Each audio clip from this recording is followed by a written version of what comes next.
purpose is for the handicap. The wheelchairs can pull up there. And the seat can be pivoted around so a regular patron can sit next to a loved one in a wheelchair. So it's very nice for the handicap folks. We call that the Camden seat. When we opened up in 1992, it was a patent design. A lot of ballparks like that idea, so you see something similar as the other ones opened up, similar to that. You'll see that in another ballpark. The in-row seat of every row has the old Baltimore Baseball Club logo. Now, I mentioned earlier the Orioles came here in 1954, played at Old Memorial Stadium. Way back in the day, in the 1890s, there was the Baltimore Orioles National League team. They were National League champions back then. They had 3 winning World Championship team years, 1894, 95, 96. In 1902, though, the team was sold to the group from New York that became the New York Highlanders, or the modern-day Yankees. So if you're a Yankee fan, your ancestors are the old National League Orioles. So this is the logo from way back then. That's on every in-row seat. Yeah. Looking at the ballpark from here, I'm going to point out some of the old ballpark designs that were incorporated into this to give it the old-fashioned look. Hold on a minute.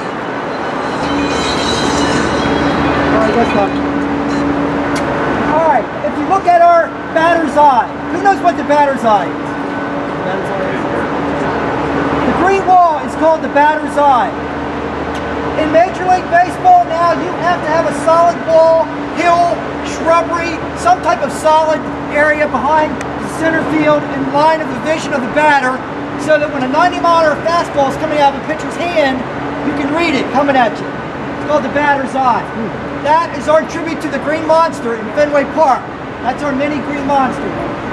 Although no one can hit dingers off there like they do up Fenway Park. That's about 480 feet away. Only 2 players have hit it. 2 home runs hit out there that hit that. Evan Longoria from the Rays and Darryl Strawberry from the Yankees in the mid-90s. Only 2 guys ever hit that green wall. That's our tribute to the Green Monster. You see some ivy out there. That's a tribute to the Wrigley Field ivy. You'll see it better when we come around. We have the bleacher seats. That's a tribute to the old days with bleacher seats, the old ballparks. We have chair backs on ours though to make them more comfortable. And then as a tribute to number 42, Jackie Robinson, you'll see him up there with all our other retired greats. That is the Ebbets Field scoreboard. When they researched Ebbets Field, they found that the right field scoreboard jutted out like that. So that's a tribute to Ebbets Field where the Brooklyn Dodgers played Jackie Robinson. The overhang, you see around the top, sunroof, whatever you want to call it, is called, or is patterned after the Detroit Tigers Stadium, 1912, and the old Pittsburgh Pirates Forbes Field. The brick behind home plate is a tribute to the Wrigley Field brick. It's custom dyed and matched to the original brick in the warehouse. In the warning track, the infield dirt, all dyed and mixed to the original color of the brick in the warehouse. We call it Camden Rose. And the other classic color here is Camden Green. Everything you see here is Camden Green. But we have 2 special seats in the ballpark that aren't Camden Green. 2 orange seats. I'll tell you what they stand for later on. We'll keep moving now. We can get inside where it's a little bit warmer. I know it's a little cold out here. So what we're going to do now is we're going to walk down the steps carefully. We're going to go. I'm going to open that gate. We're going to go along the wall, nowhere near the grass. Our real dugout is right here. We're going to check it out.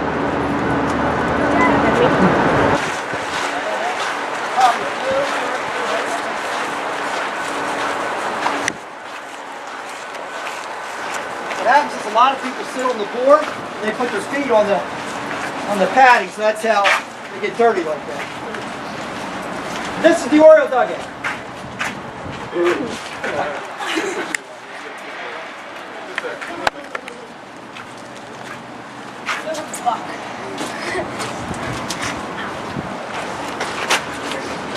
This is the Oriole dugout.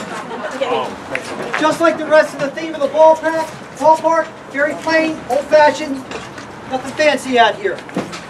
No cubicles for helmets, no bat racks, no hat racks. All that stuff's down inside the runway in the clubhouse. Oh, I got to take basically, a seating area, a cork board for the lineup, 2 phones, one for down.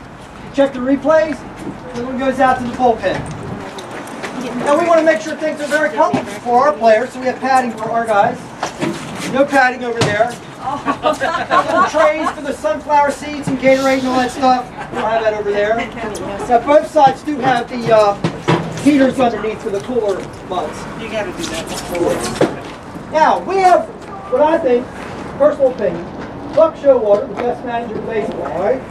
So he comes over here. The dugout didn't have these seats in the front. I don't know if it's something he came up with or he saw it somewhere else, some other place he managed, but he had these seats added. He said, I want my starting pitchers and the reserve catchers who are not playing to sit as close to the field as possible to study the other team. So when you see the Orioles in the dugout, in the early innings, the starters and the reserve catchers are sitting up front. Now later on, later innings, some of the other guys come up and sit with them. But in the early innings, they're studying because it might be their turn to pitch tomorrow night and they may be able to pick up something by studying the other team's player. So that's the idea behind that. The other thing Buck did when he came was he had the warning track changed. It used to be rubberized cork when we opened up. It was great for the fans in the bleacher seats. Got a lot of rubberized, you know, the bounce, a lot of ground rule doubles, souvenirs that way. But what Buck noticed was when Markakis was playing right field, one of the first games he was here, it was rainy like this, Markakis comes off the wet grass, his cleat hits the rubberized cork, it doesn't grab that well, he slips. The teleconference that night after the TV conference, that night he says, I don't know if I like the warning track here, I don't want my star player slipping and hurting himself. So when you know it, after that season was over, it was all dug up and replaced with crushed brick. So, we like Buck, everybody likes Buck. Also, another thing that's different, you're going to see a picture. When we opened in 1992, believe it or not, see how close we are? None of this railing and netting was here. Now it's a major league rule. You have to have the protection for the players. But it wasn't here before. I'll show you a picture later on in the tour. You just walk right out and you're on the field. So it's now it's a rule. There's a license for that. Yeah, we're getting close to our activity for that, so we don't have a The other team. But we're known as a hitter's ballpark. Some ballparks you'll hear the announcer say, "Oh, that's a pitcher's park. Look at those deep alleys. Look at the foul area." Here we have a very small foul area. Most of the foul balls are in the seats. We're very close to the game here, and our home run lines, power alleys, very favorable to the hitters. I think we're the third most home runs flying out of here in the last 5 years. We've had the third most home runs coming out of here. The grass is real grass, obviously Kentucky bluegrass. It's 1.25 inches on game day. Underneath the grass in the outfield is 1.5 inches of sod, and then 14 inches of sand, then extensive drainage pipes. So if it does rain, a heavy downpour here, and it stops within a half hour, it'll be pumped out, they can play. The most important thing they have to worry about is the infield because it's clay-based. You have to keep the infield covered, otherwise it would puddle up. It doesn't drain. All ballparks have clay-based infields. They don't have that drainage like the outfield does. That's why you have to put a tarp on there, keep it covered. See, from down here, where's that promo social tower? What happened to it? Well, about 8 years ago, about 8 years ago, they said, "Oh, we need a Hilton hotel downtown. That's going to be progress. That's going to be great." Well, that's when the economy tanked. It's been a drain on the city finances ever since it opened up, and it destroyed the skyline view. A lot of people didn't like when that went up, but what are you going to do? The other Has thing, it affected the hitting at all with the wind? no, they thought it might change the wind patterns. Didn't change anything. No.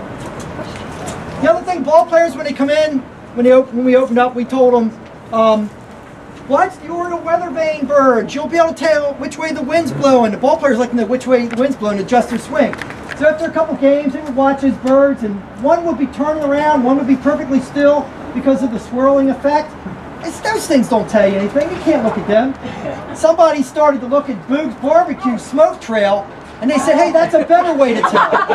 So if they're barbecuing and there's smoke, they watch the smoke to adjust their swing. The birds are just, pleasing to look at, I guess you could say. All right, so we got a group going over there. Does anybody have any questions here? I'll give you a couple minutes now if you want to take some group pictures or anything like that before we leave this area, but we'll need to leave here in a minute or two. You can come out and use that backdrop if you want, but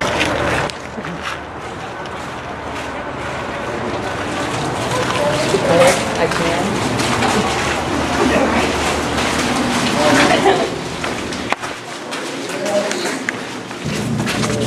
okay, who's my real good, long-time Oriole fans.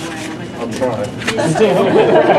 Well, those guys would know, the younger ones. You heard of Ernie Tyler. Okay, let me give you the story of Ernie Tyler. This is the umpire's locker room. Ernie Tyler is a legend in the Oriole organization because he worked for 48 years as the umpire's assistant. Now, he amassed a streak that makes Cal's look like nothing. Cal's streak ended at 2,532, I think it was. His streak, Ernie's, was 3,819. 48 years, every day, coming to work, had another job during the day, always made sure he was at the game at night. He would lay out the umpire's uniform. He would get things ready for the umpire. But through the years, he earned the trust of the umpires to do a job that normally the head umpire does. And that's prepare the baseballs that are used before each game. You know what they do before a game to a baseball, before you can use it? Okay, when it comes out of the box, it's slippery, it's shiny. You want the pitcher to get a good grip on it. So you have to rub mud on it, actually dirty it up. And it started back in the 1930s. They were, pitchers would release the ball. Sometimes it would go crazy and hit people, miss that. One time this guy brought some mud in from a creek bed and he showed it to the umpire. He goes, I bet if we rub a little bit of this on the ball, the guy could get a better grip and we'd be more safer to do it that way. So they said, yeah, we'll give it a try. And that was it. It started something that never quit. It's still being done today, and it comes from the same creek bed, Penhawkson Creek River bed, south of Philly. It's a tributary to the Delaware River. One family, all they do is gather mud from the creek bed. That's their business. They sell to all the major league teams, Division I, II, and III college, Japanese, Mexican. They all use the same mud. It looks like chocolate pudding. Ernie would take a dab of it, rub it into the baseball, do about 6 to 7 dozen before each game. The only reason Ernie broke his streak, he got to be great friends with Cal through the years. When Cal was going to Cooperstown to be inducted, Cal came to Ernie and said, hey Ernie, you're a great guy. Bring your family up Cooperstown. I want you to watch me get inducted. It's on me. And Ernie said, Cal, I'm not doing that because if I go watch you honor for your streak, my streak's going to break. His family kept after him and said, come on, Ernie, you got to do it for Cal. You got to do it for Cal. So that's how he broke his streak. Came back and started another one. He worked till he was like 80-some years old. And so they named the room after him after he passed away. So that's a little... So how many do you do after the streak? Pardon? What was the number after the gosh, streak? I don't even know how many afterwards. It's probably another 400 or 500 or something like that. Probably more than that. Because he died in 2011, I think. Yeah, he probably had another 1,000 maybe. All right, so we're going to go out this way. If you're going to throw out the first pitch and sing the national anthem tonight, you're going to be in this room. And you're let out onto the field. It's lit up in there. You can kind of peek in the window. We can't go in there, though. So that's where the VIP people are. They're going to want to field ceremony. A couple hours from now, Buck will be heading in here. This will be the interview room. The manager does the interviews before the press. Pre and after game interviews are in here.